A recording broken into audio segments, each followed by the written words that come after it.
ॐ कृष्णाय वासुदेवाय हरये परमात्मने प्रणतः क्लेशनाशाय गोविन्दाय नमो नमः। ॐ श्रीहरि।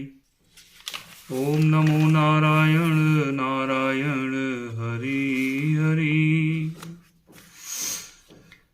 कार्तिक महात्म अथ कार्तिक महात्म पहला अध्याय।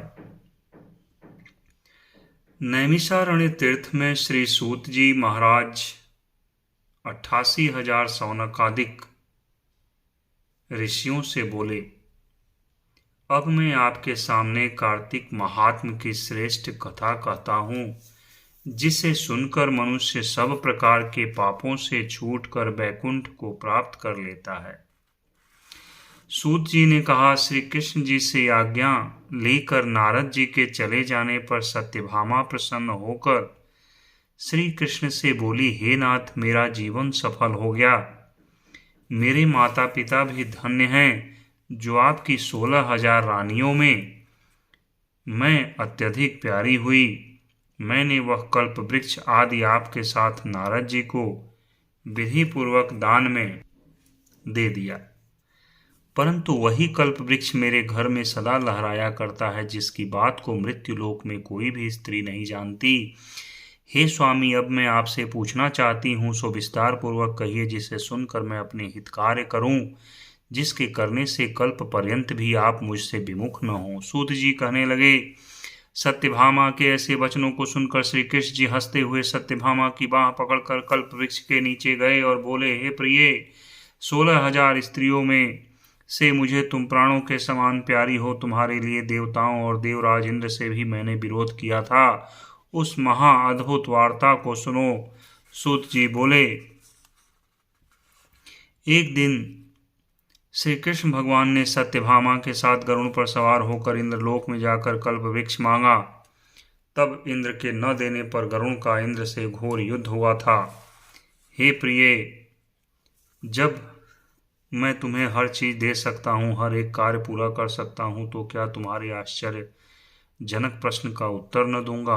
यह सुन सत्यभामा बोली, हे प्रभु, पूर्व जन्म में मेरा कैसा स्वभाव था, किसकी पुत्री थी, मैंने कौन से दान व्रत या तप नहीं किया जिससे मुझे मृत्युलोक में जन्म लेना पड़ा, और ऐसे कौन से शुभ कर्म किए कि यहाँ आकर आपकी अर्धांगिनी हुई और आप गरुड़ पर सवार होकर मुझे साथ में लिए इंद्र आदि देवताओं के स्थानों में फिरते हो।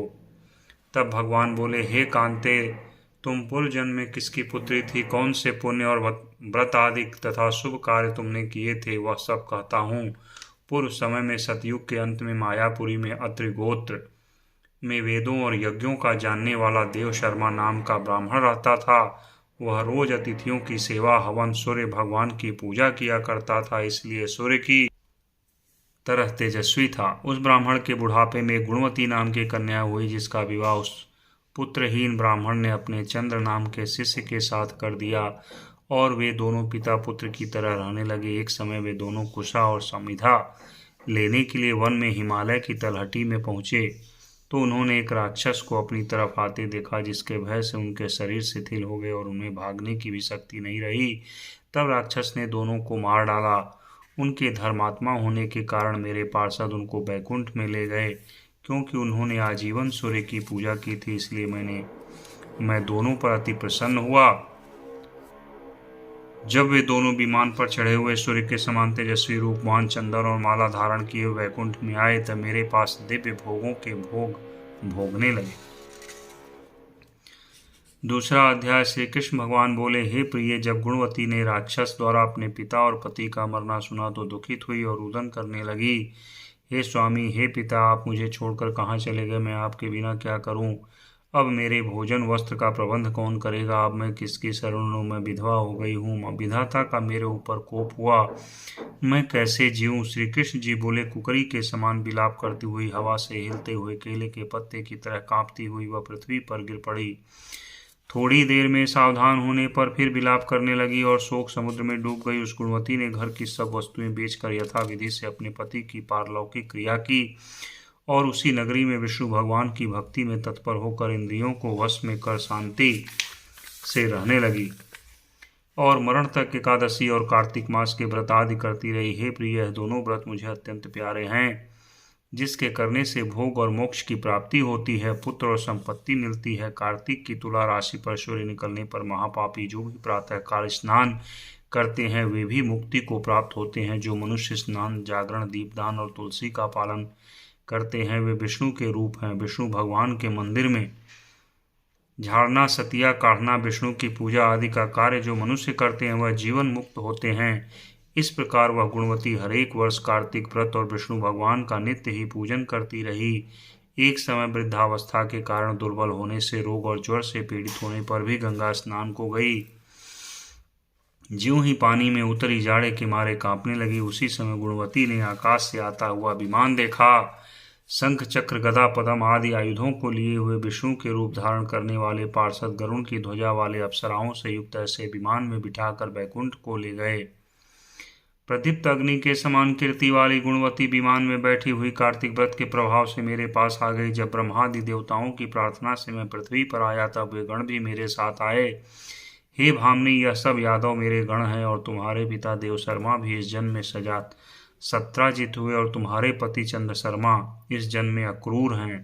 और हे देवी, तुम वही गुणवती हो जो कार्तिक के स्नान के प्रभाव से मेरे लिए अत्यंत प्रिय हो। तुमने तो मेरे मन मंदिर के सामने तुलसी का बगीचा लगाया, उसी से यह कल्प वृक्ष तुम्हारे आंगन में है। कार्तिक में जो पहले तुमने दीपदान किए हैं उसी फल से तुम्हारी सुंदर देह और घर में लक्ष्मी देवी का निवास है। जो संपूर्ण व्रताधिक पति पर स्वरूप भगवान को अर्पण किए थे, इसलिए तुम मेरी पत्नी बनी हो। और तुमने जन्म मृत्यु तक जो कार्तिक व्रत उपवास किए हैं, इससे तुम्हारा वियोग मुझसे कदापि नहीं होता। इसी प्रकार कार्तिक में व्रत करने वाले तुम्हारे समान मेरे प्रिय होंगे। सूत जी बोले, सत्यभामा जी अपने पूर्व जन्म का सब हाल जानकर बड़ी प्रसन्न हुई।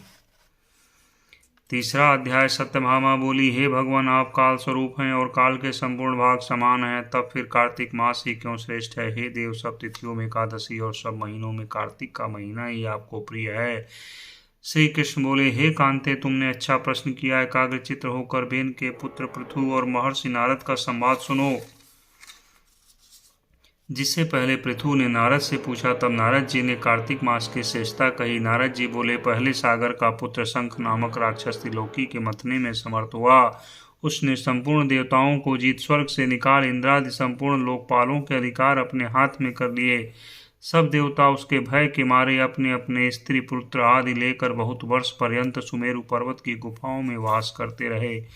जब देवता गुफाओं में रह रहे थे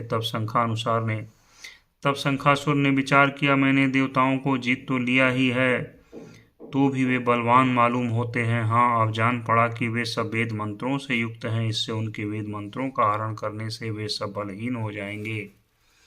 ऐसा विचार कर वह असुर विष्णु भगवान को नींद से ग्रस्त देख स्वयंभू ब्रह्मा जी के लोक में जाकर वहां से वेदों को निकाल कर चलने को तत्पर हुआ। तब वे उसके भय के मारे यज्ञ के मंत्र और बीजों समेत जल में प्रवेश कर गए। तब तो वह शंखासुर भी उन्हें ढूंढता हुआ समुद्र के भीतर विचरने लगा, परंतु वे वेद एक स्थान पर कहीं भी प्राप्त न हुए। पीछे से ब्रह्मा जी सब देवताओं को संग ले और पूजा की सब सामग्री इकट्ठी कर वैकुंठ में विष्णु भगवान की शरण में गए। वहां उनके जगाने के निमित्त सब देवता गाने बजाने लगे और गंध धूप बार बार देने लगे। उनकी भक्ति से संतुष्ट होकर भगवान ने नेत्र खोले। तब सब देवताओं ने विष्णु भगवान के दर्शन किए और षोडशोपचार से पूजा करके दंडवत पृथ्वी पर गिर पड़े। तब तो माधव भगवान उनसे कहने लगे कि हे देवगण, मैं तुम्हारे भजन कीर्तन आदि कार्यों से प्रसन्न हूँ। मैं आप लोगों की मनोकामना पूर्ण करूँगा। आश्विन शुक्ल पक्ष की एकादशी से देव उठनी एकादशी तक पहर भर रात्रि रहे। तब से जो मनुष्य तुम्हारी तरह भजन और कीर्तन करेंगे वे मुझे प्रसन्न कर मुझे प्राप्त होंगे। शंखासुर जिन वेदों को हर लाया है वे सब जल में स्थित हैं, उन्हें मैं शंखासुर को मार कर लाऊंगा। अब से बीज मंत्र समेत सब वेद प्रतिवर्ष कार्तिक के महीने में सदा जल में निवास करेंगे। मत्स्य रूप धारण कर मैं जल में जाता हूँ। तुम संपूर्ण मुनियों को लेकर संग आओ। इस लोक में जो अच्छे मनुष्य प्रातः काल स्नान करते हैं वे निश्चय अक्षत स्नान के फल को प्राप्त होते हैं। जो कार्तिक में सदा व्रत करते हैं उनको हे इंद्र तुम मेरे लोक में पहुंचा दिया करो। हे यम तुम सदा उनकी विघ्नों से रक्षा करते रहो। और हे वरुण तुम उनको पुत्र पौत्र आदि देते रहो। हे कुबेर, तुम उनकी धन वृद्धि करो, जिससे यह मेरा रूप धारण कर साक्षात जीवन मुक्त हो जाएं। और हे अन्य देवताओं, जो जन्म से मरण तक उन बातों को धारण करते हैं, वे तुम्हारे द्वारा भी पूज्य हैं। जैसे तुमने मुझे एकादशी को जगाया है, इसलिए अतिथि सदा मानने योग्य है। ओम श्री हरि। ओम नमो नारायण। ओम नमो नारायण। ओम नमो भगवते वासुदेवाय।